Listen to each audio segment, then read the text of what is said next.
புத்தர் ஒரு பாயிண்டில் ஃபீல் ஆனாராம்.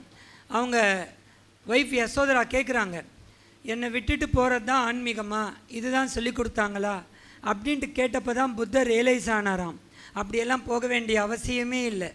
நம்மளுடைய இரு கண்கள் மாதிரி ஒரு நாணயத்திற்கு எப்படி ஹெட் அண்ட் டைல்ஸோ, நம்மளுடைய ஃபிசிக்கல் லைஃப்பும் ஒரு பக்கம், ஆன்மீக லைஃப் ஒரு பக்கம், இரண்டுத்தையும் பேலன்ஸ் பண்ணிக்கிட்டு போகிறது தான் இந்த ஆன்மீகம், நம்மளுடைய லைஃப் பர்பஸ். இவ்வளோ நிறைய நிறைய நிறைய எக்ஸாம்பிள்ஸ் பத்ரிஜி நிறைய சொல்லியிருக்காரு. அவருடைய இப்போ நாம் பார்த்த மெசேஜ் மாதிரி மஸ்ட் ஃபார்முலா 3+2+1 3 மணி நேரம் தியானம்.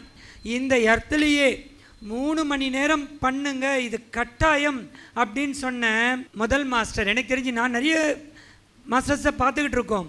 10 நிமிஷம் பண்ணால் போதும், 5 நிமிஷம் பண்ணால் போதும், ஒரு கொஞ்ச நேரம் பண்ணால் போதும். நான் கேட்குறேன், ஒரு இட்லி சாப்பிட்டா போதுமா, நமக்கு ஒரே ஒரு சாம்பார் சாதம் சாப்பிட்டா போதுமா? அந்த மாதிரி ஒரு கம்ப்ளீட் ஃபுட்டு வேணும். அப்படின்ற மாதிரி தான் நம்மளுக்கு எவ்வளோ வயசோ அத்தனை நிமிஷம்ன்றது மினிமம். ஆனால் இன்றைக்கி காலகட்டத்தில் இந்த பொல்யூட்டட் லைஃப், இந்த ஸ்பீடி லிவிங், அன்ஹெல்த்தி லைஃப்க்கு 3 மணி நேரம் கம்பல்சரி. ஏன்னா உக்காந்த உடனே அந்த தியான ஸ்திதி நமக்கு கிடைக்காது.